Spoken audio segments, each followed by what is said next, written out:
जितने यहाँ पर बच्चे बैठे हुए हैं जो पढ़ाई कर रहे हैं, विद्याध्ययन कर रहे हैं, जो स्कूल जाते हो, कॉलेज जाते हो, जो बेटियां स्कूल और कॉलेज पढ़ रही हो, जो बेटे पढ़ रहे हो, जो नवयुवक बच्चे स्कूल में जाकर विद्या अध्ययन कर रहे हो, पढ़ाई कर रहे हो, और विद्या अध्ययन में जो लगे हुए हैं, पढ़ने में जो लगे हुए हैं, पढ़ाई जो कर रहे हैं, उनको कहना चाहूंगा कि मेरे परशुराम भगवान से जरा सीखने का प्रयास करिएगा। भगवान परशुराम जी से थोड़ा सा सीखने का प्रयास करिएगा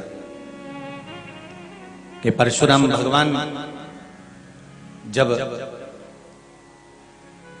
विद्या अध्ययन करने के लिए भगवान शंकर जी के पास में जाते हैं और कहते हैं मुझे शस्त्र की विद्या, शास्त्र की विद्या, ये सारी विद्या आप दो।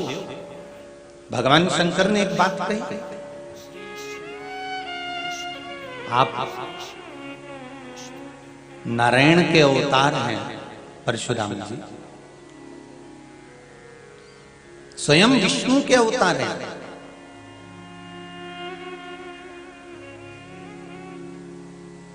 साधारण नहीं है आप स्वयं नारायण के अवतार, स्वयं भगवान विष्णु के अवतार हैं, और भगवान विष्णु के अवतार होकर आप मुझसे कह रहे हैं कि मैं आपको शस्त्र की विद्या दूं, मैं आपको शास्त्र की विद्या दूं।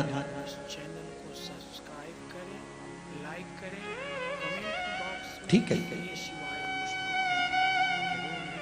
अगर आप चाहते हैं कि मैं शस्त्र की विद्या और शास्त्र की विद्या आपको दूं, मुझे देने में दिक्कत नहीं है। क्या आपके पिता जमदग्नि जी ने मेरे पास भेजा है? हाँ, श्री परशुराम भगवान कह रहे हैं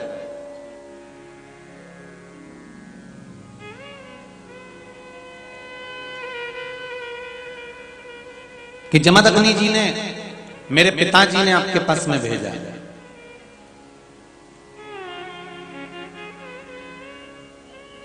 और जब मेरे पिता आपके पास में भेजे हैं तो कुछ विश्वास रखकर मेरे पिता ने यहां भेजा,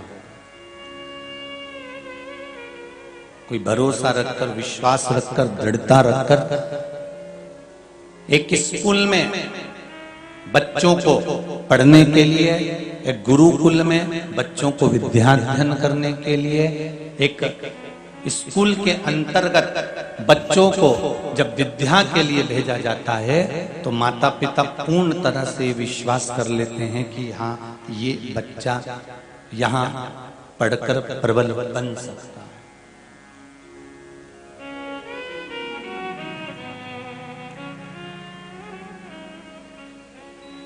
ये बच्चा यहां पढ़कर प्रबल बन सकता है।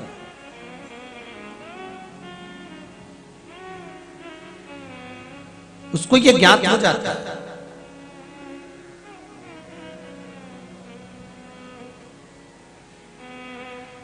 तो परशुराम जी से पूछा गया क्या आपके पिताजी ने भेजा? हाँ, मेरे पिताजी ने भेजा। ठीक है, भगवान परशुराम जी को भगवान शंकर ने सारी विद्या सिखा दी और सब शस्त्र चलाना सिखा दिए। परशुराम जी ने सहस्त्र बाहु को भी समाप्त कर दिया, सब कुछ हो गया। अब परशुराम भगवान वापिस भगवान शंकर के पास है।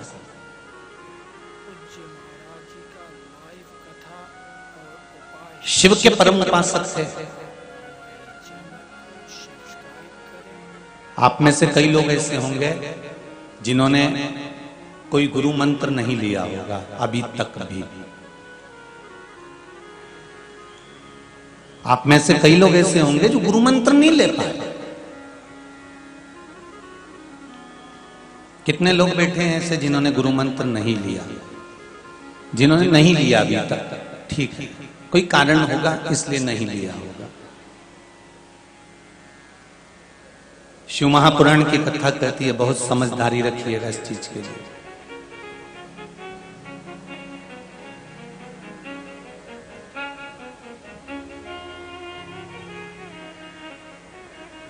जिसका कोई गुरु नहीं होता। संसार सागर में आने के बाद लोग सोचते हैं कि हम किसको गुरु बनाएं। आज का जमाना बड़ा विचित्र है, किसको गुरु मंत्र लें, किससे कहें, जब कोई गुरु नहीं मिलता। तो जैसे परशुराम भगवान ने, भगवान नारायण छठा अवतार परशुराम है, परशुराम भगवान ने जैसे शंकर को गुरु मान लिया था, आप भी शिव को गुरु मान सकते हैं।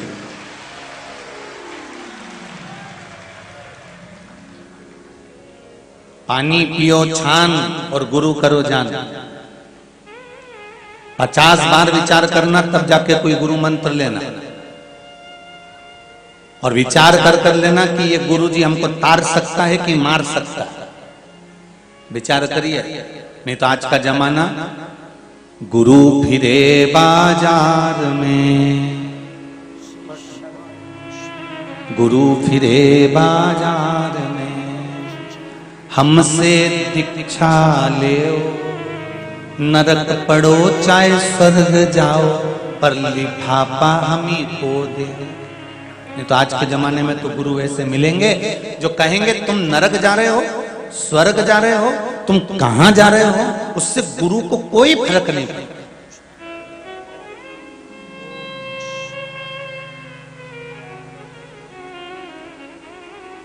उसको तो केवल एक मतलब है कि तुम धन क्या दे रहे हो, तुम संपदा क्या दे रहे हो।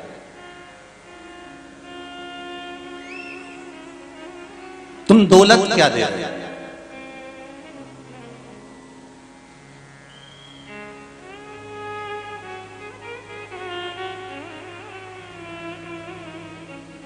बहुत ध्यान देना एक कथा में।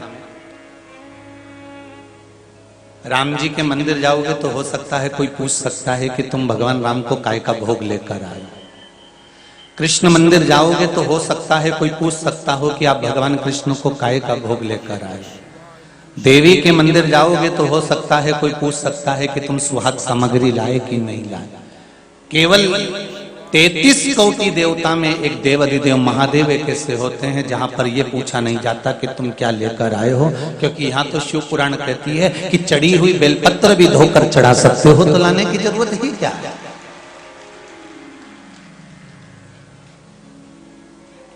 गुरु को यह मतलब नहीं होता कि तुम्हारे पास में कितनी संपदा है, गुरु को यह मतलब नहीं होता कि तुम्हारे पास में दौलत कितनी है, गुरु को यह मतलब नहीं होता कि तुम्हारे पास में वैभव कितना है, तुम्हारी सत्ता कितनी है, तुम किस अहदे पर बैठे हो, तुम किस पद पर बैठे हो, तुम्हारी कितनी फैक्ट्रियां चल रही हैं, तुम्हारी कितनी दुकानें चल रही हैं, तुम्हारे कितने मकान हैं, तुम्हारे पास में कितनी जमीन, कितनी जायदाद, कितनी दौलत, कितनी संपदा है, तुम किस पद पर बैठे हो।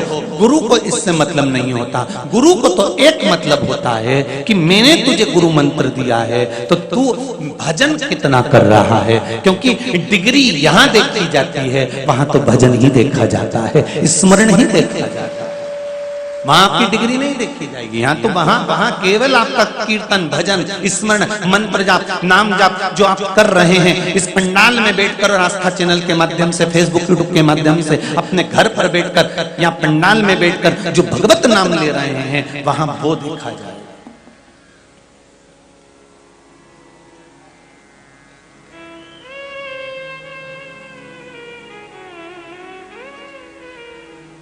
महाराज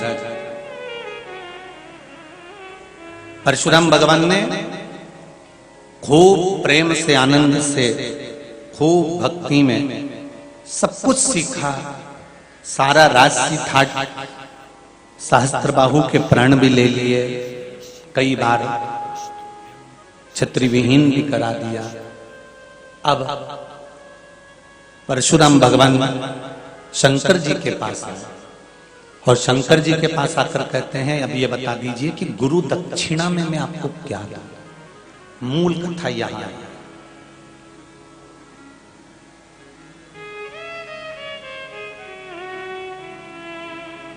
गुरु दक्षिणा में मैं आपको क्या दूं।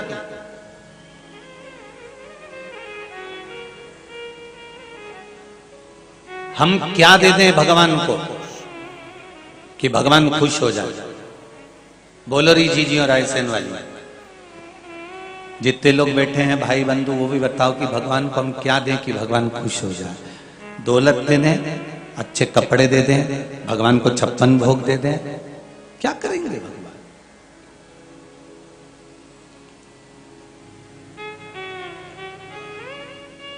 किसी ने कहा भगवान कृष्ण को भोजन अच्छा लगता है तो भगवान को 56 भोग दे दो। भगवान के तुम्हारे 56 भोग का करूंगा क्या? द्रौपदी के यहाँ जाता हूँ, आधा चावल का दाना खाता रहता हूँ, 10,000 ब्राह्मण का पेट भर देता हूँ एक ही बार में। तो तुम्हारे चावल का एक दाने से मैं दुनिया का पेट भर सकता हूँ, तो तुम्हारे भोजन की मुझे जरूरत नहीं है। किसी ने कहा भगवान को वस्त्र दे दिए जाएं, तो भगवान कहते हैं जब द्रौपदी का चीर खींचा जा रहा था, एक उंगली उठाई थी और 9,999 साड़ियां देकर आ गया था। एक उंगली से जब मैं 9,999 साड़ी दे सकता हूं, तो मेरी तो अभी इतनी सारी उंगलियां बची हुई है। फैक्ट्रियां कपड़ों की तो मेरी खुद चल रही हैं। मुझे तुम्हारे कपड़े नहीं चाहिए, मुझे तुम्हारा भोजन नहीं चाहिए। किसी ने कहा भगवान को रतन दे दो, माणिक दे दो, सोना चांदी दे दो। भगवान के तुम्हारे रतन का करूंगा क्या? जिस समय पर मेरा विवाह लक्ष्मी जी के साथ में हो रहा था, तो समुद्र देव ने रत्नाकर ने इतने रतन दे दिए थे विवाह में, इतना सोना चांदी, इतना हीरा पन्ना आभूषण दे दिया था कि मेरे पास रखने की जगह नहीं थी। तो जब लक्ष्मी मेरे चरणों में पड़ी हुई है, तो मुझे तुम्हारे रतन भी नहीं चाहिए। भगवान कहते हैं मुझे वो दो जो मेरे पास में नहीं है। जिसके पास में जो चीज नहीं होती उसको वो दिया जाता है तो संभाल के रखता है।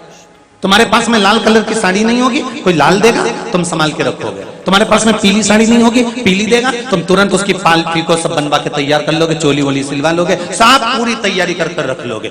जैसे जिस कलर का वस्त्र तुम्हारे पास में नहीं है, वो अगर किसी ने दिया तो तुमने संभाल के रखा, और वस्त्र देने वाले ने दिया और तुम्हारे पास में वो वस्त्र पहले से था, लाल कलर पहले से था, पीला कलर पहले से था, तो तुमने देखा अच्छी है तो बहू को दे दी, और अच्छी है बेटी को दे दी। अगर वो साड़ी थोड़ी भी गड़बड़ है तो तुमने भागवत जी पे चढ़ा दी। क्योंकि जो चीज काम की नहीं होती वो भगवान को चढ़ाई जाती है। जो सिक्का कहीं नहीं चढ़े, जो नोट फट गया, गल गया, सड़ गया, जो कहीं नहीं चलेगा, वो आरती में चढ़ेगा।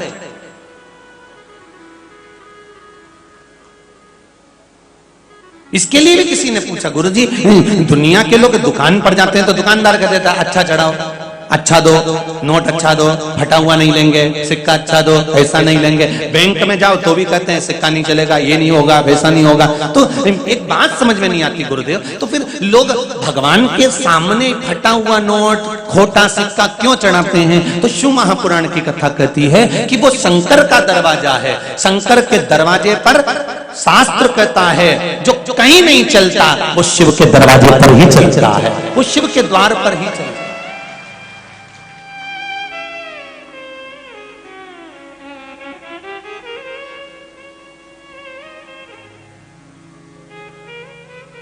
सारे खोटे ही चलते हैं।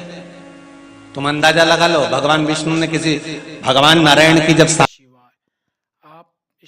हुई, भगवान कृष्ण की जब शादी हुई, आप लोग तो कथा सुने हो ना, सब लोग भागवत रामायण गीता सब सुनिए। तुम लोग बताओ कि भगवान राम की शादी में कितने भूत गए थे, कितनी चुड़ैलन गई थी? बोलो जरा जम के बोलो। भगवान विष्णु की शादी में कोई भूत प्रेत गए थे? भगवान कृष्ण की शादी में कोई भूत प्रेत गए थे? नहीं। केवल एक ही शादी थी 33 कोटि देवताओं में देव अधिदेव महादेव की शादी, जिसमें सबसे पहला निमंत्रण रायसेनी भेजा था। यही भेजा था, सबसे पहला निमंत्रण गया था।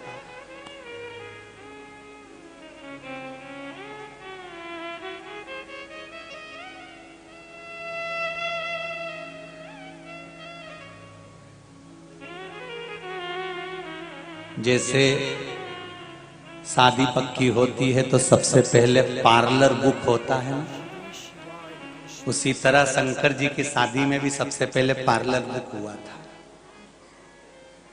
और वो पार्लर कोई दूसरा नहीं था, संसार।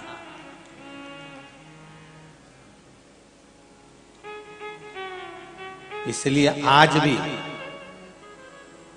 शमशान में जब मुर्दे को ले जाते हैं तो नीला के डेंटिंग पेंटिंग करके तिलक मिलक लगा के, बोलो सही है गलत है? महाबूर मेहंदी सब लगा के, चूड़ी मूड़ी पिड़ा के, लाल चुंदड़ी ओढ़ा के, और पुरुष मरे तो फेटा मेटा जोरदार टोपी मोपी तिलक वगैरह तुलसी की माला जनेऊ सब धारण कर खुदा के कंठी मंठी पिना के फिर शमशान ले जाया जाता है। क्यों? क्योंकि कहीं पर भी जाओ थोड़ा सज धज के शिव के द्वार जाओ। शमशान भगवान शंकर जहां श्रृंगार कर रहे हैं वो कोई साधारण भूमि होगी?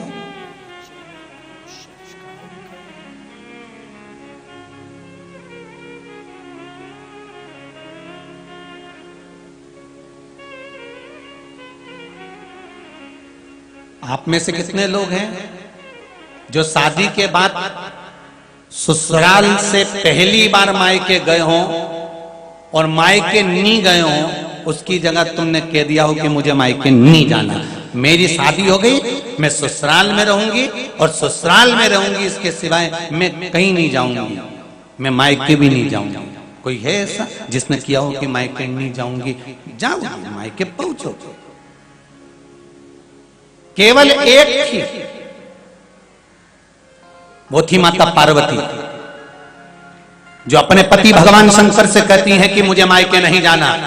मेरी विदाई जब हुई थी तो मेरी विदाई में मेरी मां ने एक शब्द कहा था कि जहां तेरी डोली जा रही है उसी जगह से तेरी अर्थी जा रही है। मेरी मां ने विदा के समय पर कहा था।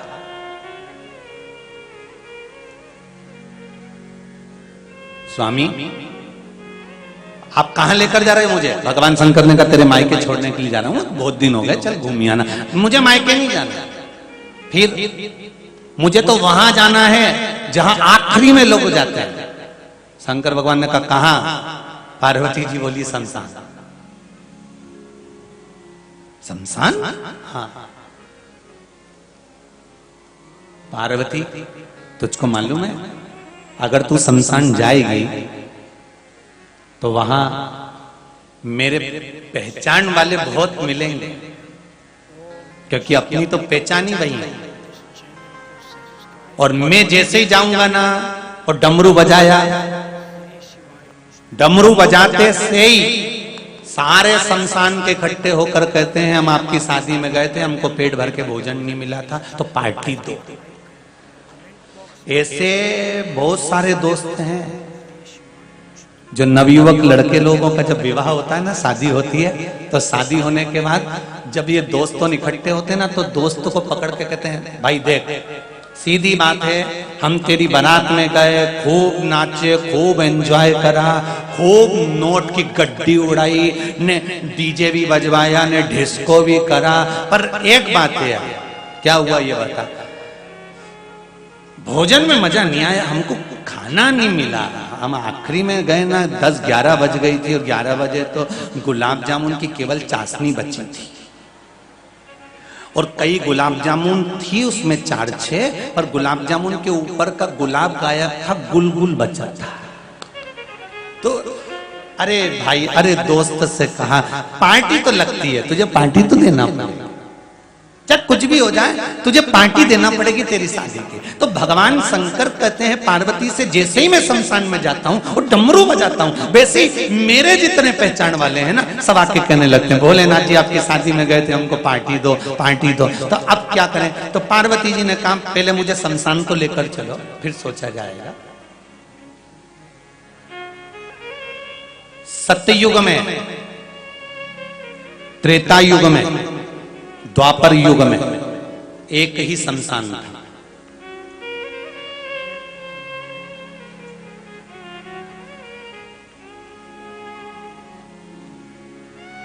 वो कौन सा शमशान था? जम के बोलते जाओ। सत्ययुग में, त्रेता में, द्वापर में एक ही शमशान था, वो शंकर भगवान का नंदन वन काशी वाराणसी केवल त्रेता सतयुग और द्वापर का एक ही शमशान था। एक स्कंद पुराण उठाकर देखिए, देवी भागवत उठाकर देखिए, पद्म पुराण उठाकर देखिए, गर्ग संहिता उठाकर देखिए, ब्रह्मवेत्ता पुराण उठाकर देखिए। आप जितनी पुराणों को उठाकर देखेंगे और अगर आपके हाथ में काशी खंड लग जाए तो आप उसको जब पढ़ने के लिए बैठेंगे तो आपको प्राप्त होगा कि त्रेता में, द्वापर में, सतयुग में एक ही शमशान।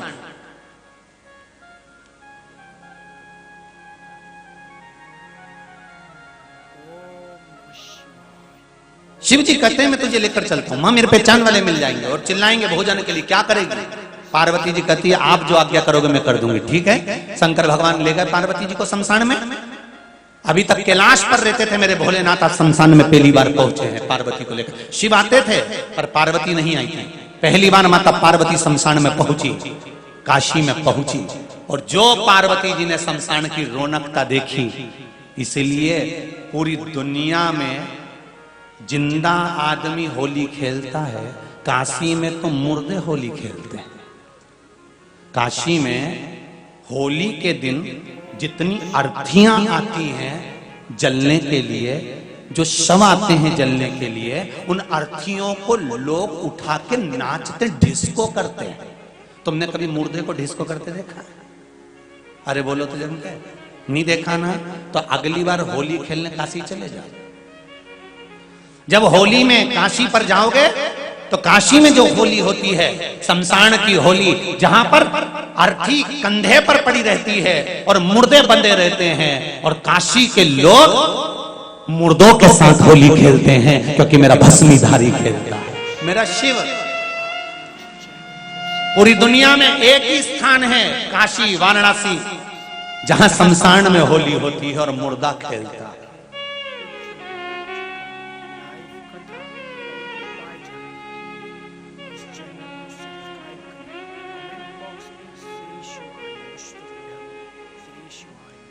हमारे यहाँ तो मौत को भी उत्सव कर दिया साहब।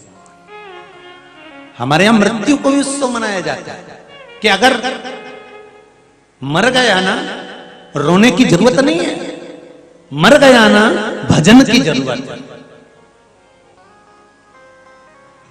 पर हम उल्टे हैं। 10 दिन 15 दिन कोई भी मिलने आया और तुमने घूंघट डाल के उआ करना चालू, और सब पूछते हैं कैसे मर गया, क्या हो गया था, अभी परसों तक तो अच्छा था, बहुत बढ़िया था, फिर रो रो के बताए शाम को तो अच्छे थे, 4 रोटी भी खाई मक्का की, 3 कटोरी कड़ी पी गए, तो ना बताया। फिर रात को आवाज दी मेरे को, मैं उठ के गई, बाथरूम तक गए, वहीं पे प्राण छूटी गए, और ऐसी रो रो के बताए, जो 2-4 आई थी वो भी थोड़ी सी आंसू ढलका ले, कई करे भगवान, कई करे। ये गई, दूसरी आ गई, उसने भी बताना पूछ लिया, उसको भी बताया, फिर कोई आ गया, फिर बताया। ये बार बार बताने की जगह एक सीडी भरवा लो और एक प्लेयर लगवा लो। जैसे कोई पूछे बटन दबा दी और प्लेयर चालू हो गया कि 3 मक्का की रोटी खाई थी, 3 कटोरी खड़ी हुई थी, ऐसे निपट गए बस। किसी मरने वाले के यहां जाते हो तो ये नहीं जाकर पूछना कि मरा कैसा है, प्राण कैसे छूट गए, क्या हुआ था। दुनिया को मालूम है कि मर गया, दुनिया को मालूम है क्या हुआ था, जो आता है सामने प्रकट हो जाता है, सबको मालूम पड़ जाता है कि कैसे मरा था। मरने वाले के घर में जाना तो मरने का मत पूछना कैसे मरा था, मरने वाले के घर में जाना तो थोड़ी देर बैठकर सीताराम सीताराम सीताराम गाना, तो उसको भी मुक्ति मिल जाएगी और जो सुनेगा उसको भी मोक्ष मिल जाएगा।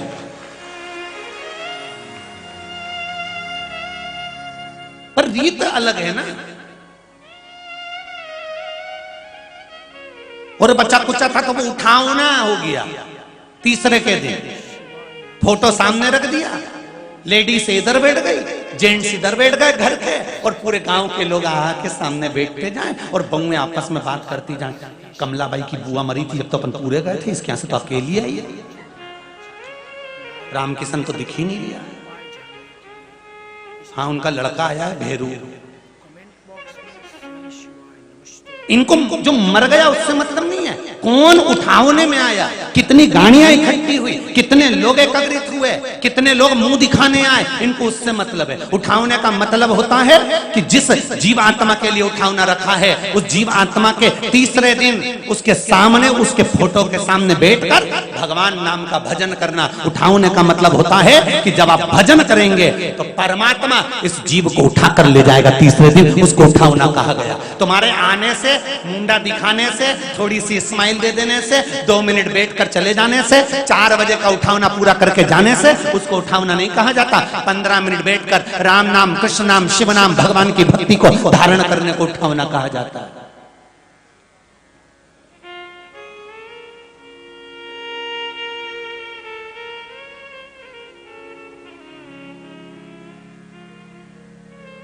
पार्वती जी पहुंची शमशान में, शंकर भगवान के सामने सारे गण आके कहते हैं हमें भूख लगी है। पार्वती जी ने शिव जी की ओर देखा, शंकर जी ने कहा पार्वती अब क्या करोगी? पार्वती जी कहती है मुझे एक रूप रखना है, आपके साथ में रूप रखना है। शंकर जी ने कहा कौन सा रूप? पार्वती जी कहती है आज मुझे अन्नपूर्णा बनना है, अन्नपूर्णा बनना है। पूरी दुनिया में शंकर जी के मंदिर में पार्वती बैठती है, केवल काशी विश्वनाथ के मंदिर में पार्वती जी की जगह अन्नपूर्णा बैठती है। पूरे विश्व में पार्वती जी शंकर जी के मंदिर में रहती है, पर केवल एक विश्वनाथ की नगरी, काशी विश्वनाथ की भूमि, जहां शंकर विश्वनाथ बैठे हैं, उस भूमि पर शंकर जी के साथ में मां पार्वती नहीं, शंकर जी के साथ माता अन्नपूर्णा बैठती है। पूरी दुनिया में पार्वती की मूर्ति रखाती है शंकर जी के साथ में, शिवलिंग के साथ माता पार्वती बैठती हैं, पर केवल विश्वनाथ की धरा पर काशी में शंकर जी के साथ में अन्नपूर्णा बैठती है। क्योंकि ये शमशान में बैठी हूं, कोई भूखा ना रहे। इस विश्वनाथ तुम्हारा नाम है, और विश्वनाथ किसी को अनाथ छोड़ दे ये हो नहीं सकता। अन्नपूर्णा साथ देती है शंकर भगवान का। शंकर जी ने कहा अन्नपूर्णा मृत्यु लोक में तुम अन्नपूर्णा बनकर पैदा होगी, तुम्हारा अन्नपूर्णा का अवतार होगा। मैं एक बात कहना चाहता हूं। अन्नपूर्णा जी ने कहा प्रभु बोलिए। शिव कहते हैं अन्नपूर्णा जिस दिन तुम्हारा नाम अन्नपूर्णा हो जाएगा इस पृथ्वी पर आते से ही, उसके बाद में पूरी पृथ्वी पर कहीं पर भी कोई रहे, चाहे जंगल में जाकर रहे, भोजन की व्यवस्था तुमको करना पड़ेगी। अन्नपूर्णा ने कहा चिंता मत करो, अगर कोई 7 ताले में भी बंद हो जाएगा तो भी भोजन की अन्नपूर्णा उसको 7 ताले के अंदर खिलाकर आए।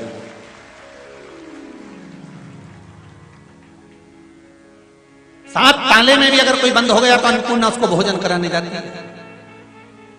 अन्नपूर्ण सदा पूर्ण शंकर प्राण वल्लभ है, कोई साधारण नहीं है शंकर के प्राणों में रहने वाली मां पार्वती।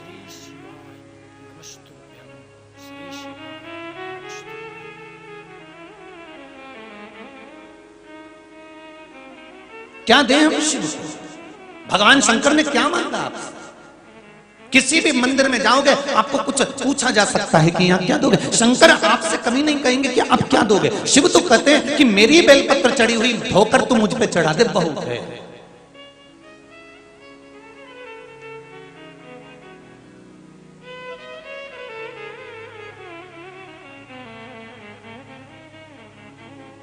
मुझे ज्यादा कुछ भी नहीं चाहिए।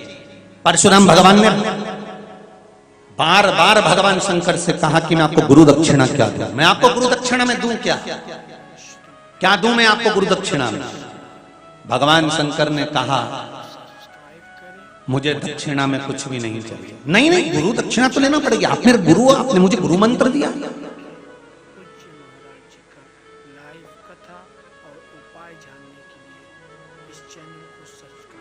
परशुराम भगवान के गुरु भगवान शंकर जी करें मुझे दक्षिणा में कुछ नहीं। नहीं नहीं, आपको लेना पड़ेगा।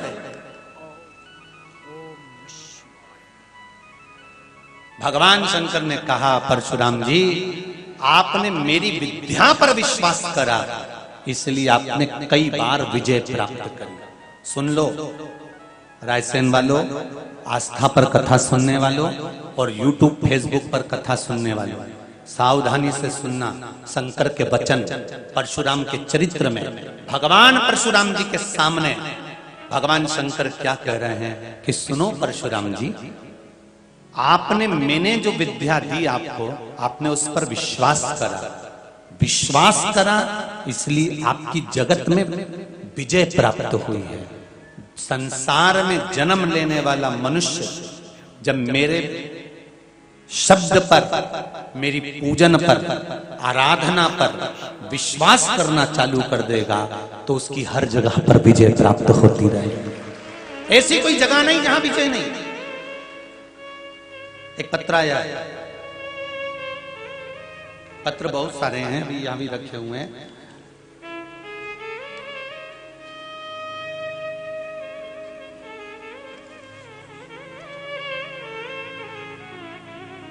बड़ा सुंदर शिवलिंग बनाकर भेजा है, एक बार जोरदार ताली बजाएं।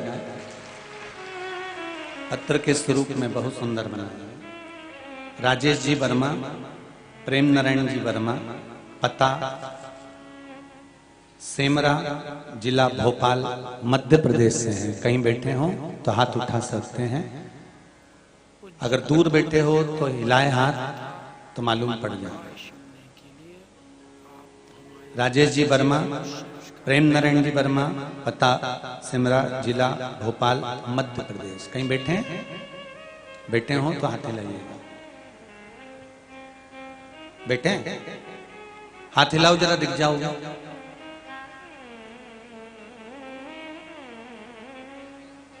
कौन से टेंट में? इधर वाले में, उधर वाले में, उधर वाले में? उधर वाले में टेंट में है। अच्छा अच्छा, हाथ हिलाइएगा वर्मा जी, धन्यवाद।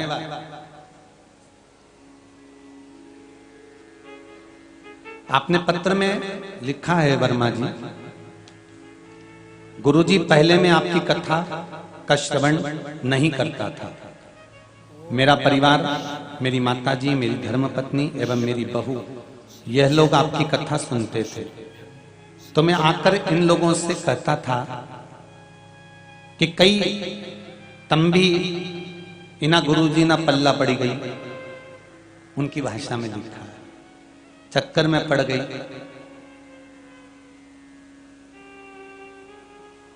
ऐसा घना गुरुजी पड़ा हुआ है जो इस तरह की कथाएं बोलते हैं और ढोंग करते रहते हैं। पत्र में लिखा है। अच्छा हुआ वर्मा जी, कम से कम आपने हमको ढोंगी तो समझा। हमें बड़ी खुशी होती है कोई कुछ समझे तो, नहीं तो आज के जमाने में तो लोग अपनी पत्नी के कहीं नहीं समझे, परिवार के कहीं नहीं समझे, तो कम से कम गुरु के कहीं तो समझे। ऐसा घना गुरुजी पड़ा है जो ढोंग करे, ये भी उनमें से ही होगा, कहीं इनके चक्कर में पड़ा हो तो। गुरुजी, ये शब्द मेरे शायद इसलिए निकलते थे क्योंकि मैं एक फौजी होने के नाते मुझे किसी पर विश्वास नहीं हुआ।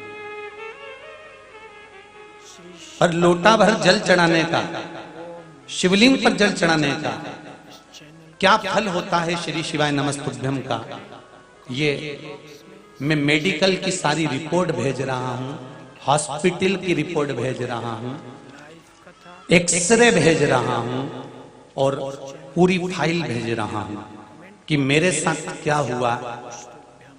मुझे लगता है आपको मैंने जो शब्द कहे हैं इस पत्र में इन्होंने लिखा है, एक बार मैं आपके चरण छूकर मैंने जो कहा है उसके लिए क्षमा मांगना चाहता हूं, क्योंकि मैंने आपको अपने परिवार में ढोंगी कह दिया था। पर मुझे जो मिला एक लोटे जल का फल, वो मैं पूरे प्रूफ के साथ भेज रहा हूं। आपने लिखा है,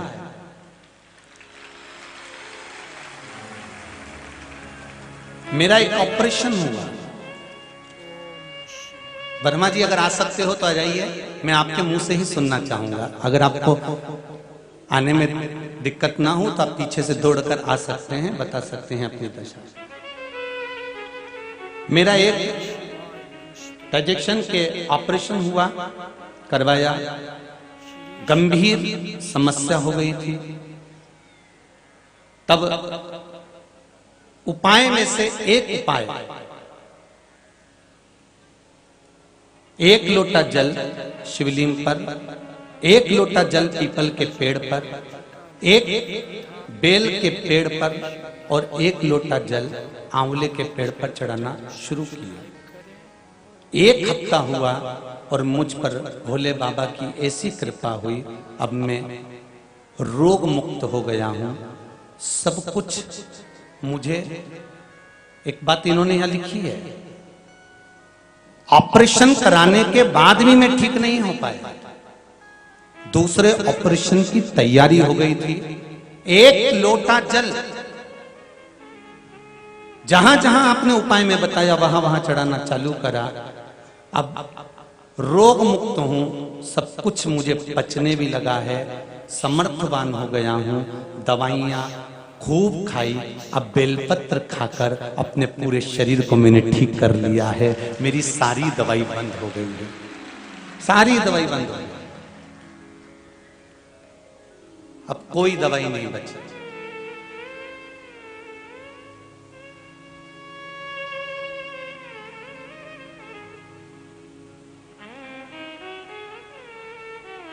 सारी औषधि बेलपत्र जल मेरे लिए।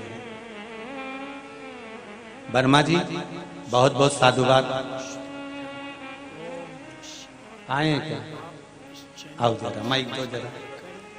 लाइक करें, कमेंट बॉक्स में श्री शिवाय।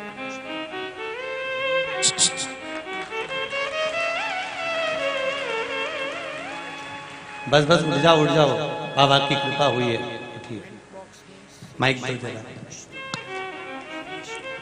श्री शिवाय नमस्ते। श्री शिवाय नमस्तुभ्यम। पंडित जी को सादर चरण स्पर्श। एक तो सबसे बड़ी बात जो पंडित जी ने करी है, धर्म का अलग जगा दिया है लोगों में। जिन शिवालयों में धूल जमा करती थी, आज पंडित जी के माध्यम से उन शिवालयों में चमक आ गई है। और ये जो धर्म की स्थापना हुई है, ये इतना अद्भुत है, अकल्पनीय है, जो कोई नहीं कर सकता था।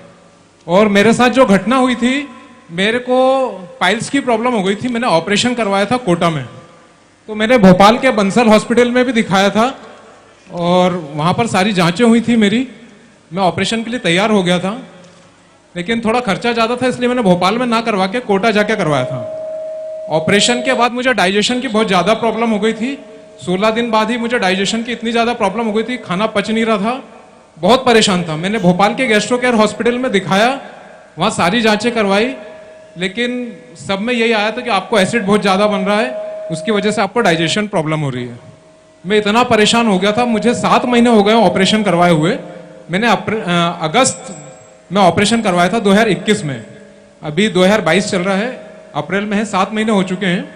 मेरा डाइजेशन इतना खराब था, मैं बहुत परेशान हो गया था। अभी मेरा शरीर आधा हो चुका है, मैं डबल हेल्थी था गुरुजी, मेरा शरीर आधा हो चुका है, तो कुछ भी खा नहीं पा रहा था, इतना परेशान था, मतलब बहुत दुखी हो गया था जीवन से। आप ठीक हैं? बिल्कुल बिल्कुल स्वस्थ हूँ, बाबा की कृपा है। बाबा की कृपा है और आपके बताए हुए मार्ग से हुआ है सब कुछ। बाबा की कृपा है। श्री शिवाय नमस्तुभ्यम। बैठिए बैठिए बैठिए। हर हर महादेव। महादेव।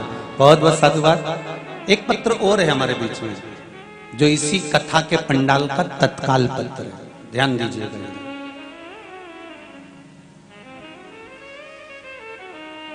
गुरुजी, मैं भोपाल का रहने वाला हूं, मेरा नाम जितेंद्र बघेल है। रायसेन में अपनी दीदी के घर आया था और अचानक से मेरी तबीयत खराब हो गई। कहीं बैठे हैं बघेल जी? आप ही हैं? दोनों हाथ हिला दो एक बार। हर हर महादेव। मैं दीदी के आया था और मेरी तबीयत खराब हो गई। अस्पताल लेकर गए, डॉक्टर को दिखाया, डॉक्टर बोले कि तुम्हें कमजोरी है, स्वास्थ्य ठीक नहीं, 3 बॉटल खून की लगेगी। तो मैंने बॉटल खून की लगवा ली। उसके बाद मेरे पास कोई व्यवस्था नहीं थी, तो डॉक्टर ने मेरी छुट्टी कर दी। तो मैंने सोचा कि अब क्या करूं, तो मैं सीधे अस्पताल से शिव महापुराण की कथा सुनने के लिए आ गया। गुरुदेव, जिस दिन से कथा सुन रहा हूं, उस दिन से घर के लोग कह रहे हैं कि बोतल चढ़वाना है खून की, वापिस सजाओ। अब खून की बोतल की जरूरत नहीं है, यहीं पर चेकअप करवा लिया, मैं पूर्ण तरह से 90% ठीक हो चुका हूं। ये शिव महापुराण। बैठिए बाबू, श्री शिवाय नमस्तुभ्यं। बैठिए। शंकर है,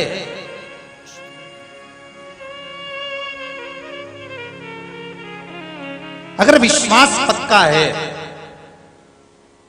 भरोसा दृढ़ है, तो शिव मिलेगा।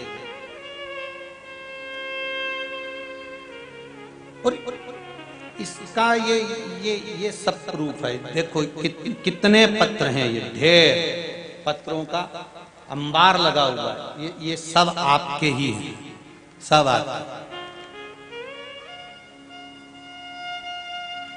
ये एक पत्र जरूर राष्ट्रीय सेवक संघ के सदस्य द्वारा दिया गया है। एक बार उनके लिए जोरदार ताली बजाएं। चैनल को सब्सक्राइब करें, लाइक करें, कमेंट बॉक्स में श्री शिवाय नमस्तुभ्यं जरूर लिखें। कुछ लाइव कथा और उपाय जानने के लिए इस चैनल को सब्सक्राइब करें। कमेंट बॉक्स में श्री शिवाय नमस्तुभ्यं, श्री शिवाय। पूरे पत्र में धन्यवाद ही का वर्णन है कि रायसेन की धरा पर ये पावन जो शिव महापुराण की कथा हुई है, उसका जो रायसेन वासियों को लाभ मिला है, शायद रायसेन वासी इसको कभी नहीं भूल पाएंगे, ऐसा इस पत्र में लिखा है। बहुत बहुत धन्यवाद, बहुत बहुत साधुवाद। शिव की उदारता, आपका भजन, आपका कीर्तन, आपका स्मरण,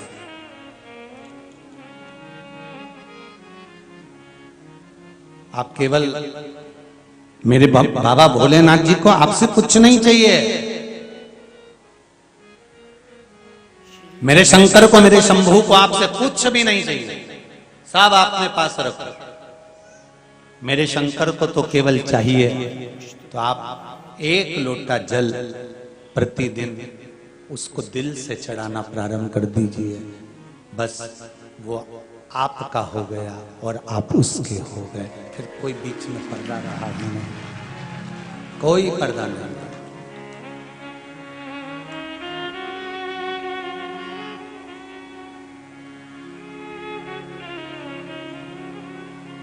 अरे सब मतलब के यार हमने देख लिया, झूठे नाते झूठे रिश्ते, झूठे नाते झूठे रिश्ते, झूठा है संसार हमने देख लिया। जब शरीर में रोग आता है ना, बीमारी आती है ना, धन वाला धन लगा सकता है, परिवार वाले सेवा कर सकते हैं, रोटी बनाने वाले रोटी की जगह थूली बनाकर खिला देंगे, बोतल चढ़ाने वाले बोतल चढ़ा देंगे, इंजेक्शन वाले इंजेक्शन लगा देंगे, दवाई वाला दवाई लाकर दे देगा।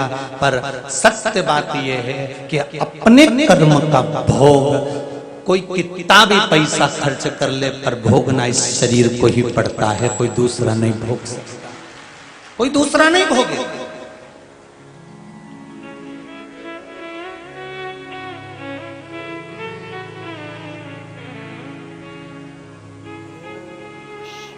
कोई दूसरा भोगेगा नहीं, होगा ना हम। इसलिए इस हृदय को, चित्त को मेरे देवाधिदेव महादेव को देते हुए, देखी है जब से ये तस्वीर तेरी, तब से बदल गई है। अब ये लाइन तो आपको बोलना चाहिए कि रायसेन वालों ने कथा सुन के तकदीर बदल गई, तब से बदल गई है तकदीर तेरी। ओ काशी वाले रे, ओ डमरू वाले रे, भगवान शिव की आराधना में लग जाइए। शिव आराधना का जो सुख है, उसके बराबर कोई सुख नहीं संसार में।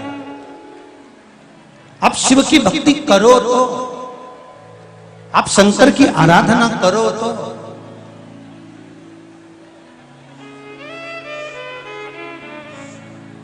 सारे संसार के दुखड़े तू हर गया डमरू वाले, तो मेरे दुखड़ों को देख कर क्यों डर गया डमरू वाले। भगवान से दिल से कहो, अपने हृदय की बात शिव से कहो।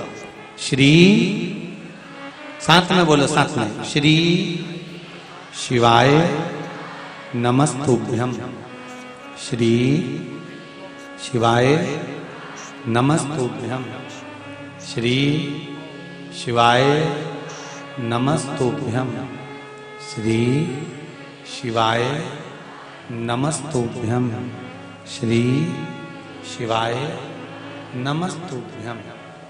पहले भी कथा में कहा, फिर कहते हैं, शिव महापुराण के बीच में शिव महापुराण का जब ये मूल मंत्र आए उसको बोलो तो अपने हृदय की बात शिव से जरूर बोलो कि मैं इस कारण से कथा सुन रहा हूं। तू सबको देता है, फिर मेरी झोली क्यों खाली, क्यों खाली?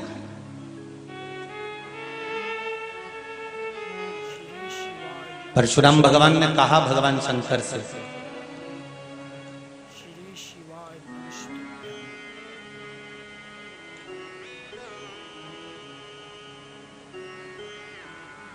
गुरु दक्षिणा में मैं आपको क्या दूं?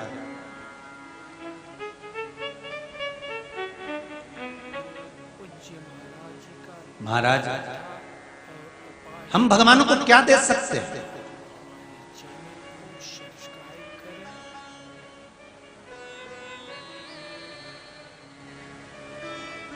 हमारे बराबर संसार में, हमारे बराबर संसार में भगवान को धोखा देने वाला कोई नहीं मिलेगा। ध्यान देना जरा, जितने लोग इस भूमि पर जन्म लिए हैं ना, चाहे आप हो चाहे हम हो, हमारे बराबर भगवान को धोखा देने वाला कोई नहीं होगा। हम सोचते हैं कि भगवान को हम कुछ देकर एहसान कर रहे हैं। फूल भगवान को दिए तो ये बताओ, ऊपर से लेके आए थे फूल? अरे बोलो तो जम के, नहीं, इसी पृथ्वी ने दिए, वही हमने भगवान को। अन्न हमने भगवान को दिया, इसी पृथ्वी से प्राप्त करा, यहीं का यहीं पर दे दिया। एक लोटा पानी हमने भगवान को दिया, वो भी भगवान ने दिया था तो भगवान को दिया। ये तो उसी में का हाल है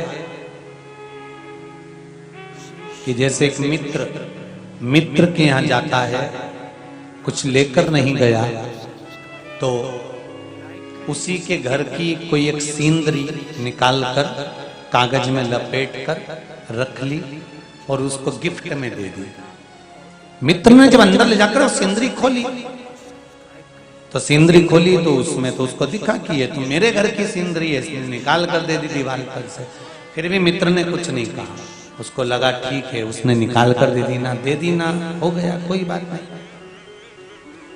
हम भी तो यही कर रहे हैं। जल भगवान का, अन्न भगवान का, वस्त्र भगवान का, दौलत, जितना पैसा आप भगवान को समर्पित करते हो, कुछ रुपए चढ़ा देते हो, ये किसका है? ऊपर से जन्मे थे तो कितनी जेब भर कर लेकर आए थे। मुट्ठी बांधे आया जग में, हाथ पसारे जाएगा, क्या तू लेकर आया जग में, क्या तू लेकर जाए। ये दुनिया के लोग कहते हैं कि क्या लेकर जाएगा, पर शिव महापुराण की कथा कहती है पृथ्वी पर आने के बाद तुम कुछ लेकर जाओ चाहे मत जाओ, पर तुमने जो शिव महापुराण की कथा सुनी है, दान करा है, पुण्य करा है, भजन करा है, कीर्तन करा है, ये किसी दूसरे के साथ नहीं जाएगा, ये तुम्हारे साथ ही जाएगा, तुम्हारे साथ जाएगा। अच्छा करोगे अच्छा मिलेगा, बुरा करोगे बुरा मिलेगा। जैसा करने वाले वैसा तुम्हें फल प्राप्त हो जाएगा।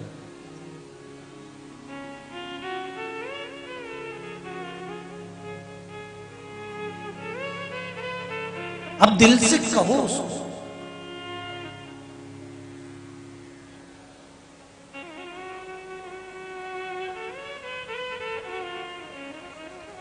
एक पत्र में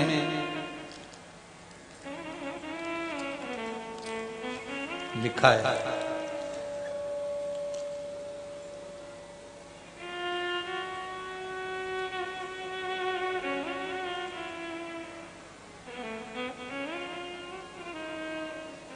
पूज्य महाराज का लाइव कथा और उपाय सुनने के लिए चैनल को सब्सक्राइब करें।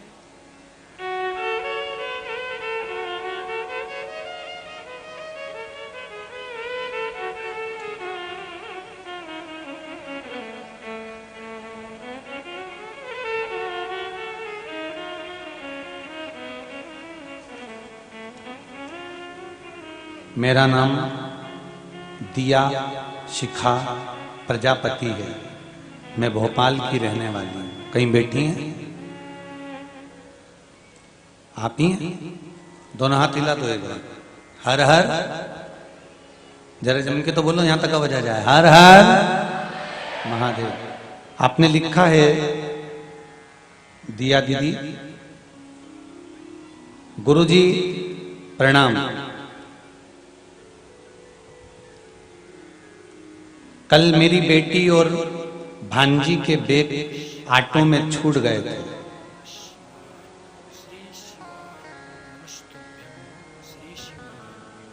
पुलिस प्रशासन से भी कहे गए, पर ढूंढने पर भी वो नहीं मिले। हमने बहुत प्रयास किया और थक गए। थकने के बाद हमने कथा में आकर बैठ गए, पर कथा में मन ही नहीं लग रहा था।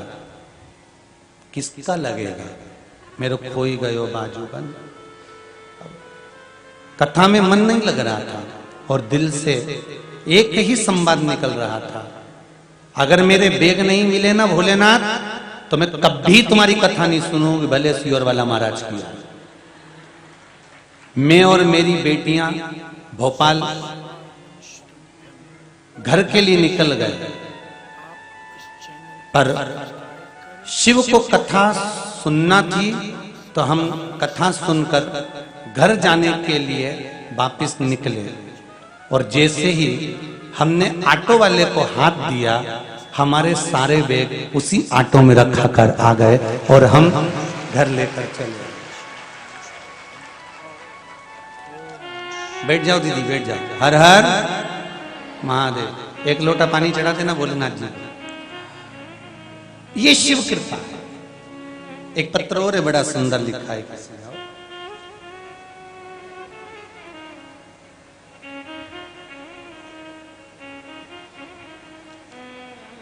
अशोक सोनी, पत्रकार रायसेन से हैं।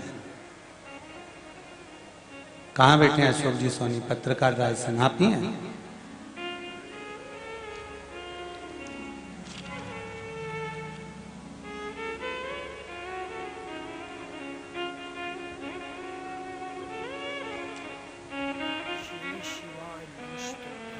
गुरुजी प्रणाम। 28 जनवरी 2022 को हार्ट अटैक आ गया था, जिस कारण मुझे गंभीर अवस्था में भोपाल में रेफर कर दिया गया था। 70% डैमेज बताया गया था, ब्लॉकेज भी थे। डॉक्टरों ने बीमारी बड़ी बता दी थी। डॉक्टरों ने बेटे से बोल दिया था कि आप पैसों का इंतजाम कर लीजिए, इनका बाईपास और स्टेंट रिंग डालना पड़ेंगे, आप तैयारी करो। गुरुदेव, मेरी पत्नी घर पर थी, बड़ी दुखी हो गई।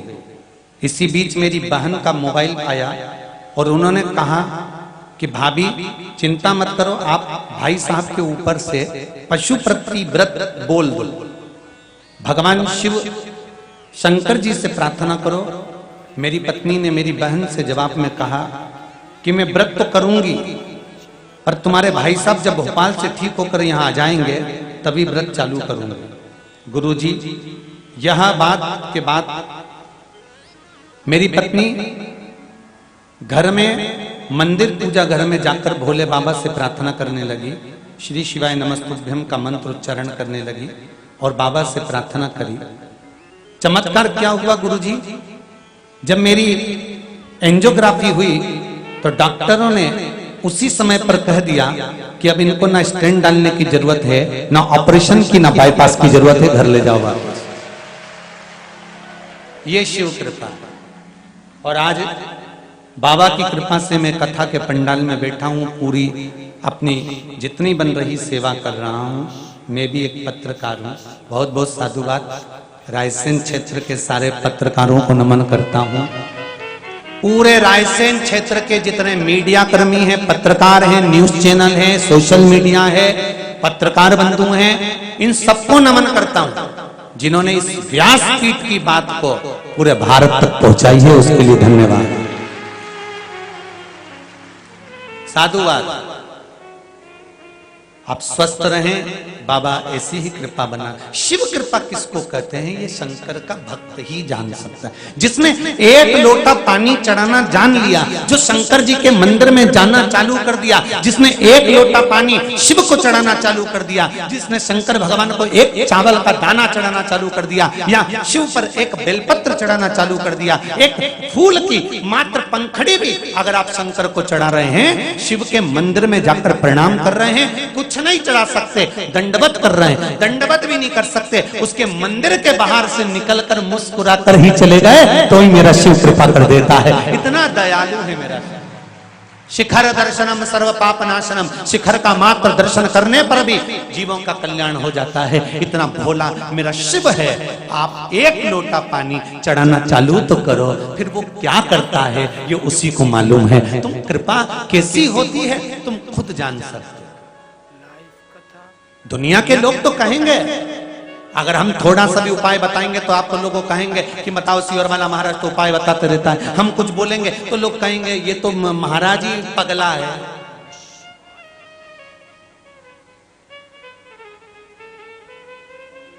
अरे आग लगे, बोल, अब तुम बोलो, बस्ती में अपन रहो मस्ती में। बोलने वाला बोलेगा, कहने वाला कहेगा, तुम क्यों बुरा मानो। वो पत्थर फेंके, तुम फूल देते रहो, क्या दिक्कत है।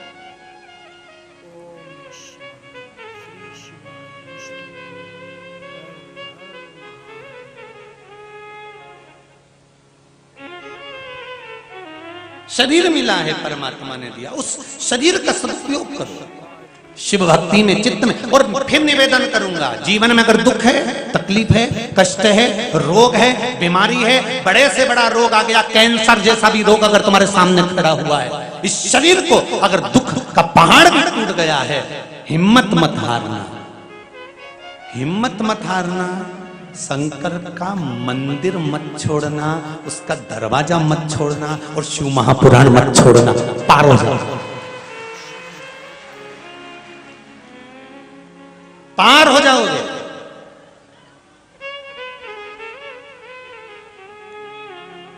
कल मात्र मोबाइल पर कथा सुनने वाले थे 84,000 लोग, मात्र मोबाइल पर कथा सुन रहे थे एक चैनल पे।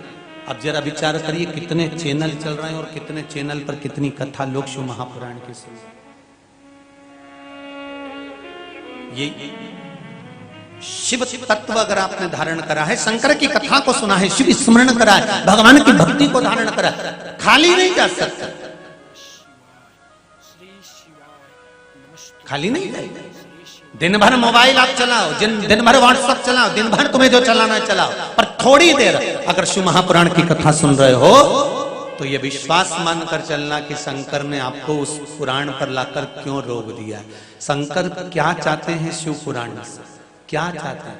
आज ये इतने लोग धूप में खड़े हुए हैं, उधर धूप में खड़े हैं, पीछे धूप में खड़े हैं। आज कह रहे थे टेंट वाले भैया कि टेंट खत्म हो गया, हमारे पास लगा लगा कर बचा ही नहीं है, क्या लगाएं आप बताओ। अब विचार करो, टेंट वाले बोल रहे हैं कि टेंट खत्म हो गया, अब क्या लगाएं तुम बताओ। 3 जगह 4 जगह का टेंट लाके लगा दो, अब क्या लगाओ। धूप में खड़े, क्या मिल रहा है इनको, क्या प्राप्त हो रहा है इनको। और आप कितने खच्चे खच्चे बैठे हो। कमेंट बॉक्स में श्री इतने दबाव में तो तुम किसी के नहीं रहो जितने अभी रहे हो। ओम नमः शिवाय। क्या मिल रहा है आपको? यहाँ कोई तुमको लड्डू दिया, पेड़ा दिया, अपने अपने घर में कूलर लगे होंगे, पंखे लगे होंगे, एसी के रूम होंगे, खूब ठंडाई होगी, फ्रिज का पानी होगा, खूब जोरदार चाय कॉफी सब पीते पीते खूब आनंद से दिन निकालते, और ज्यादा ज्यादा व्रत हो रहा होगा तो अभी कुछ ना कुछ बना बना के खा रहे होते। पर 3 घंटा मुंडा बंद करके टकटकी लगाकर बड़ी परेशानी से धूप में चलकर आना, बैठना, जगह संभालना, कूचना, फिर बैठ के कथा सुनना, और उतनी देर में आजू बाजू वाला कोई चिल्ला दे तो ठूसा मारना, तो कितना कठिन। श्री शिवाय विष्णुभ्यम। आज मीडिया वाले पूछ रहे थे रायसेन में आपको कैसा लगा, काय को बताऊं? अगली कथा 13 तारीख से हरिद्वार में है, 9 तारीख से हम यहाँ निकल जाएंगे, 10 तारीख को हमारी ट्रेन है हरिद्वार जाने की, हम वहां पहुंच जाएंगे। जब हरिद्वार से कथा बांचेंगे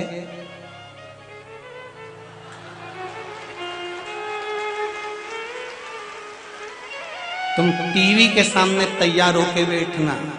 1 बजे से 4 बजे तक कथा, हरिद्वार भूपत वाला रोड शिवधाम से जब चलेगी फिर सुनाऊंगा शिव महापुराण की कथा। और वो कथा यहाँ त्रिपुंड चल रही है, माँ हरि का द्वार है, हरि का द्वार शिव पुराण चल रही है। अब ये पूछ रहे थे तुम्हें रायसेन कैसा लगा? लगा तो जोरदार है, एक बात तो है, दमदारी तो है। सब्सक्राइब करें।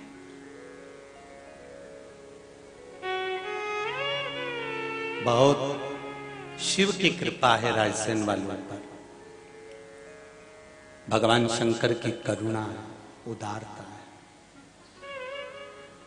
एक बात कहना चाहूंगा, यहाँ लोगों के पास में व्यापार भले ज्यादा नहीं हो पर दिल बहुत बड़ा रखते हैं, ये जरूर कहना चाहूंगा।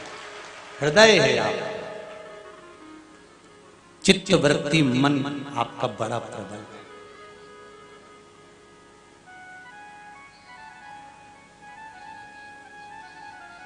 सबके चेहरे पर प्रसन्नता रहती है, सबके चेहरे, और ऐसे ही खुश रहो। कितना बड़ा भी दुख आ जाए ना, चेहरे से स्माइल मत जाने देना। भगवान के मंदिर जाना तो खुश होकर जाना, तो भगवान को भी लगे पार्वती जी के शंकर जी से, बताओ इतनी बड़ी तकलीफ आ गई है इसको और तो भी मुस्कुरा रही है। शंकर भगवान के चिढ़ा रही है अपन को कि तुमने दुख दिया है, तुम ही हरोगे, मुझे मालूम है, इसलिए दरवाजा छोड़ नहीं रही हूं, तेरे ही दरवाजे आ रही, इसलिए तेरे द्वार पर आ रही हूं। परशुराम भगवान कहते हैं मैं आपको गुरु दक्षिणा में क्या दूं? शंकर भगवान कहते हैं गुरु दक्षिणा में अगर कुछ देना चाहते हो तो जो अभी तक तुम क्रोध करते थे, अभी तक तुम जो गुस्सा करते थे, जरा जरा से क्रोध में तुम जाकर संहार कर देते थे, भगवान शंकर गुरु बनकर अपने चेले से कहते हैं आज अपने क्रोध का तुम त्याग कर दीजिए। बस इतना सा मांगा मेरे शंकर भगवान।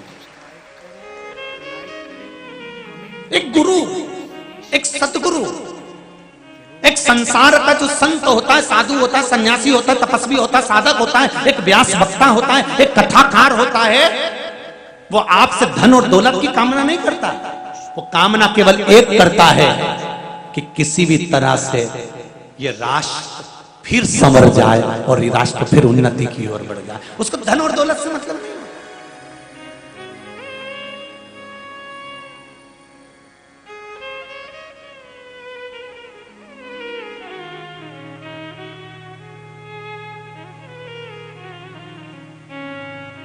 आपको भी जाना है और हमको भी जाना है, वहीं मिलेंगे।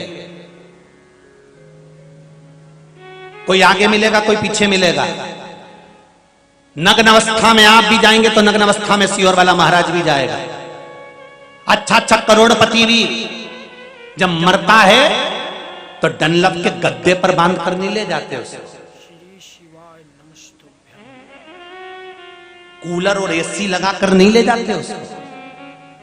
गरीब भी मरता है तो सफेद कपड़े में लपेट कर ले जाते हैं। अमीर भी मरता है तो सफेद कपड़े में लपेट कर ले जाते हैं। गरीब भी मरता है तो घास के गद्दे पर ले जाते हैं। अमीर भी मरता है तो घास के गद्दे पर ले जाते हैं। गरीब भी मरता है तो उसको भी बांस पर ले जाते हैं। और अमीर भी मरेगा तो उसको भी बांस पर ले जाएंगे। मेरे शंकर के दरवाजे पर सबकी शान सम है, इसलिए उसका नाम शमशान है, जहां वो निवास करता है। वहां अमीर भी बराबर है तो गरीब भी बराबर है। कोई एसी के कमरे में या डनलप के गद्दे पर नहीं जाता। अच्छा अच्छा करोड़पति भी मरता है तो भी बांस पर जाता है, घास पर जाता है और सफेद कपड़े में लपेट कर जाता है। कितने भी वीआईपी कपड़े पहन ले, चाहे कितनी भी कंपनी की शर्ट पहन ले, मरेगा तब कफन कौन सी कंपनी का होगा ना तुम्हें मालूम ना हमको मालूम कि कौन सी कंपनी का कफन लाएंगे। वहां तो दौड़ के चले जाएंगे और जाके कह देंगे साहब मर गया हमारा काका जी, निपटी गया हो, लाओ जरा सामान बांध दो। और बिल्कुल सामान बांधने वाले को भी मालूम है कि कितना कितना लगेगा। नपती भी मालूम उसको, बताने की जब दर्जी के जाऊं तो बताना पड़ती है, कमर इतनी, पजामा इतना, शर्ट इतनी। पर वहां मरने के बाद तो कफन वाले को भी नहीं बताना पड़ता कि नपती कितनी, वो तो काट के दे देगा, ले जाओ लपेट दो, मुझे मालूम है कितना लंबा चौड़ा है, बस यहीं से पैदा हुआ और यहीं पर मर गया, इतनी लंबाई और इतनी चौड़ाई, इससे ज्यादा कोई लंबाई चौड़ाई नहीं। और जिंदगी भर के मर गया, मेरा इतना, मेरा घर, मेरी जमीन, मेरी जायदाद, मेरी संपदा, मेरी गाड़ी, मेरा बंगला, मेरी बहू, मेरा बेटा, के मर गया। और आखिरी में ठठरिया पे नमस्तुभ्यं श्री शिवाय नमस्तुभ्यं। कहां गया? सब समाप्त, अर्थी पे बांधा गया, लपेटा गया, छोड़ दिया। कहां? इससे तो आगे भजन ही है साथी, भजन के बिना तो अकेला रहेगा रे मन मुसाफिर, निकलना पड़ेगा काया कोटी खाली करना पड़ेगा। सब समाप्त हो जाएगा, पड़ा रहे शरीर, पड़ा सब धरा रहेगा। इसलिए निवेदन है, गुलाब जामुन रखी हो तो खा लो, पेड़े रखे हो तो खा लो, मिक्सचर रखा हो तो निपटा लो, खिचड़ी बनी हो वो भी खा लो, गुस्सा करके नहीं, प्रेम से खाओ, अच्छे से खाओ, दिल से खाओ, क्योंकि कल का ठिकाना नहीं, मर गए तो फ्रिज पे धरी की धरी रह गई तो। इसलिए प्रतिदिन रोज ऐसे जियो जैसे जिंदगी का बड़ा अलमस्त दिन है, इसके बराबर कोई दिन नहीं हो सकता। अलमस्त होकर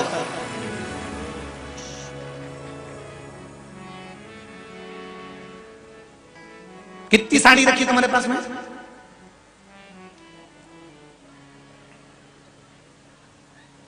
अलमारी में, पेटी में, गत्ता के नीचे, सब धरी कितनी रखी है कि रोज की बदल के पहने नहीं ना तो भी कमी नहीं पड़े, उतना के उतना धरा है, परंतु फिर भी वही की वही चला है।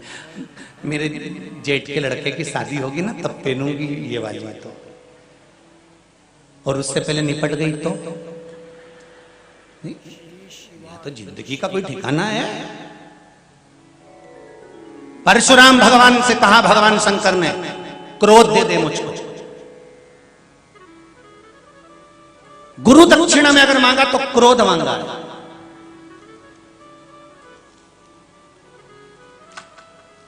गुरु दक्षिणा में अगर कुछ प्राप्त कर रहे हैं तो तेरा क्रोध दे दो। और आपसे निवेदन है शंकर जी के मंदिर में जाना तो दे देना, क्या? अपना अहंकार, अपना क्रोध, अपना अहम। क्योंकि मनुष्य के पास खुद का कुछ भी नहीं है, केवल खुद का अहंकार है। वो शिव को दे दो शंकर भगवान।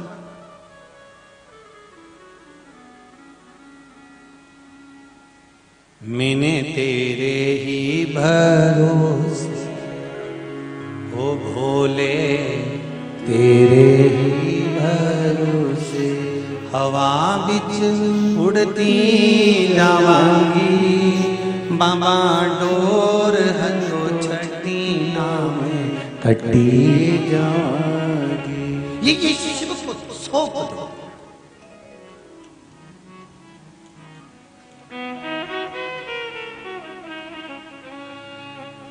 रोकर जिंदगी मत निकालना, मुस्कुराकर निकालना। हंसना हर कोई नहीं सिखाएगा, रोना सब सिखा देंगे कि रो। क्योंकि रामचरितमानस में भी लिखा है, माता पुनि बोली सोमति डोली, तजहु तात यह रूपा, कीजे सुलीला अति प्रिय शीला, यह सुख परम अनुपा, सुनि बचन सुजाना, रोदन ठाना, होई बालक स्वरूप।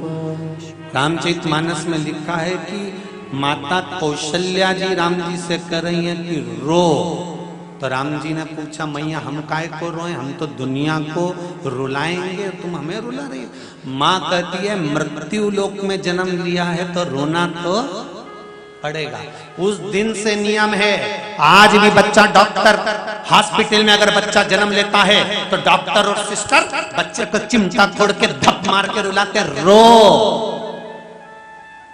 बोलो सही है कि गलत है? जन्म लिए बच्चे को डॉक्टर और सिस्टर थप मार के रुलाते कि रो। आज से रोएगा तो मरेगा, तब तक रोना पड़ेगा।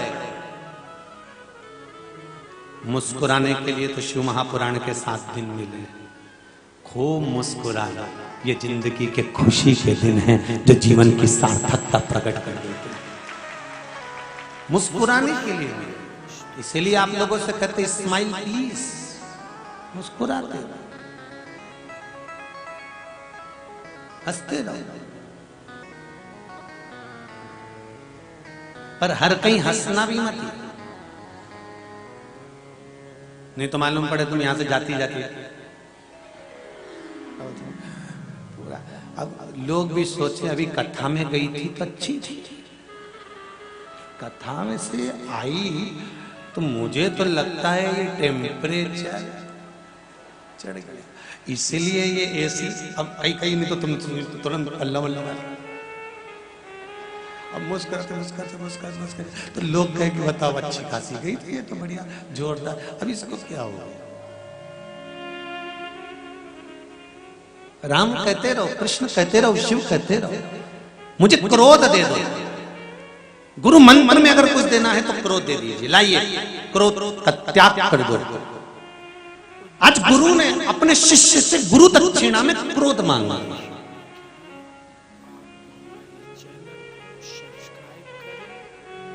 देव देगा क्रोध।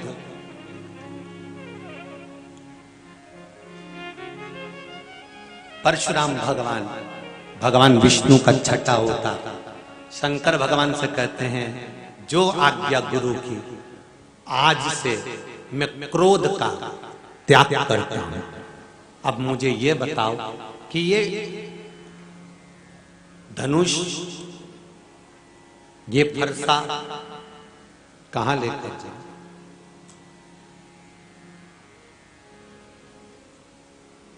क्या करूं मैं इतना? शंकर भगवान ने कहा, एक काम करो, तुम भी मेरे पुत्र समान हो, 2 पुत्र और हैं मृत्यु लोक में, एक लंका का राजा रावण और दूसरा जनकपुरी में निवास करने वाले श्री जनक जी। जाओ, तुम्हें जो अच्छा लगे, तुम्हारा धनुष पिनाक आप उनको दे दो। पर अब तुम्हें क्रोध नहीं करना, अब तुम्हें तप करना, साधना करना।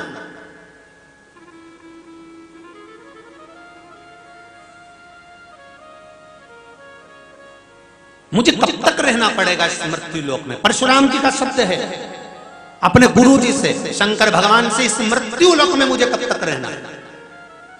जब तक कल्कि अवतार नहीं हो जाता। आप अपना फरसा, धनुष तो आप दे दोगे, इन दो में से किसी एक को फरसा कल्कि अवतार जब होगा तब तुम्हें देना है। उस समय पर स्वयं शंकर कह रहे हैं कि मैंने जो आपको ज्ञान दिया है परशुराम भगवान, ये ज्ञान आपको कल्कि अवतार को देना है। जो ज्ञान आपको मिलता है, आप अगर दूसरे को प्रदान करते हो तो इससे बढ़कर कोई सुख नहीं। कोई बीमार पड़ा है, आपने फोन कर जैसे वो पत्र में आया कि बहन ने फोन कर बोला भाभी पशुपति व्रत करो। अगर कोई बीमार पड़ा है, किसी को कोई कष्ट है, किसी को कोई बीमारी है, किसी को कोई रोग है, किसी को कोई तकलीफ आ गई, तो आप कह सकते हो, मैंने कथा में सुना है,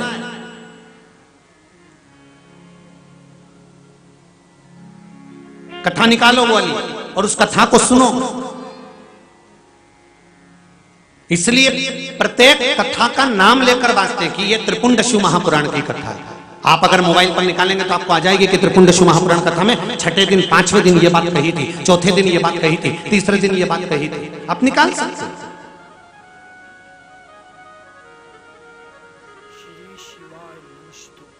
शिव पंचामृत महापुराण की कथा है, आप निकालकर सुन सकते हो। अगली हरि का द्वार शिव महापुराण कथा है, आप सुन सकते हो। तो आप उसमें से कुछ प्राप्त कर कर दूसरे को दे सकते हो कि भैया मैंने ये, और दे रहे हैं लोग। मैं सब जितने जितने यहाँ पर नवयुवक बच्चे बैठे हैं, नवयुवक बेटे बेटियां बैठे हैं, इनको धन्यवाद देना चाहूंगा कि आप लोग शिव महापुराण की छोटी छोटी क्लिप काटकर अच्छी अच्छी बातों को निकालकर संपूर्ण जनमानस में इंस्टाग्राम के माध्यम से, व्हाट्सएप के माध्यम से, फेसबुक के माध्यम से, यूट्यूब के माध्यम से आप दे रहे हो, बांट रहे हो। अच्छी चीज ही दे रहे हो ना, कोई बेकार तो नहीं दे रहे। और अच्छा दोगे तो अच्छा प्राप्त होगा।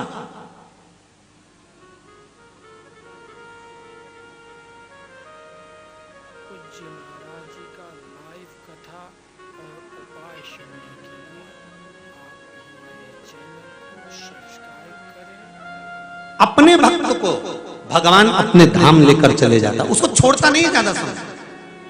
उसका उपासक है, उसकी भक्ति में डूबने वाला है, गलत काम नहीं करता, वो हमेशा श्रेष्ठ करता, तो उसको सड़ाता नहीं है मृत्यु लोक में, तड़पाएगा नहीं मृत्यु लोक में, तुरंत लेकर।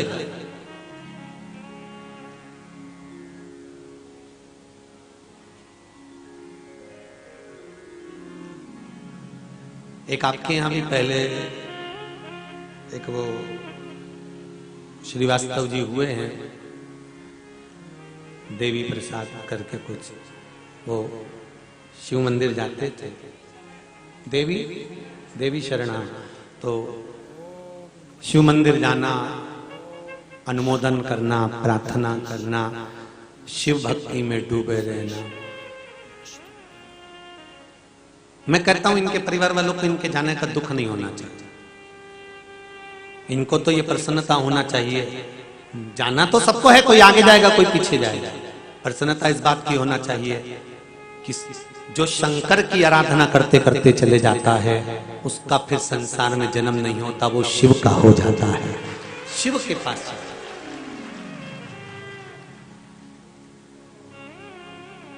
फिर उसको भटकना नहीं है।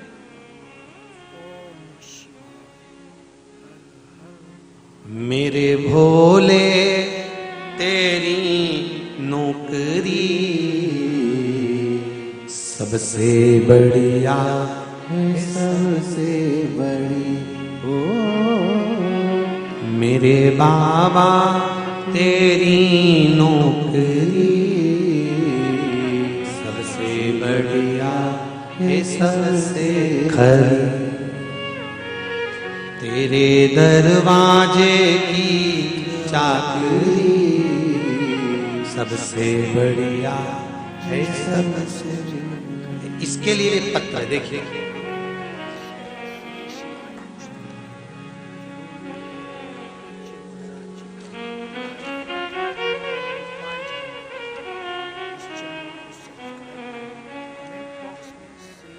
ओम प्रकाश जी सोनी राउ इंदौर से हैं। कहीं बैठे हो तो हाथ उठाइएगा, खड़े हो जाइएगा।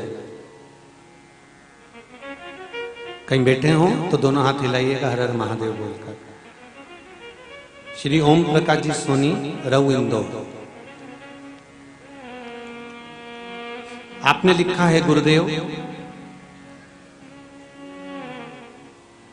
मैं ओम प्रकाश सोनी राउ इंदौर निवासी शिव की महिमा का बखान आपसे बतलाना चाहता हूं। नवंबर महीने में 2021 में मेरे पिताजी गांव से आए राउ और मुझसे पूछने लगे यहाँ पर आसपास में शिव जी का कोई मंदिर है?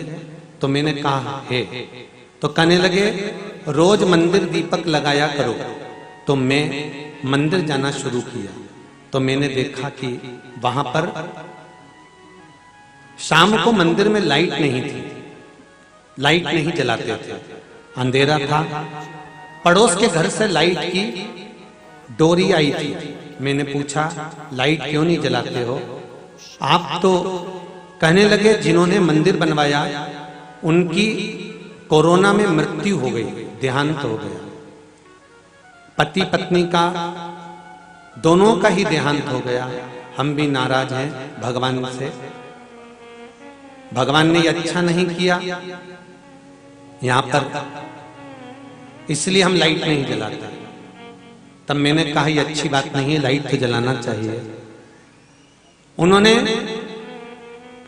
मेरे कहने पर जिन लोगों को मंदिर बनाया था उनके बच्चों को कहकर लाइट चालू करवाई। गुरुदेव जिन्होंने मंदिर बनवाया था वो पूरा परिवार माता पिता के जाने के बाद कर्जे में लदालूम हो गए थे। इतना कर्जा हो गया था कि जिस मकान में रह रहे थे वो मकान भी गिरवे रखा हुआ था, वो भी जा रहा था। सरकार में लोन था, सब खत्म होने वाला था।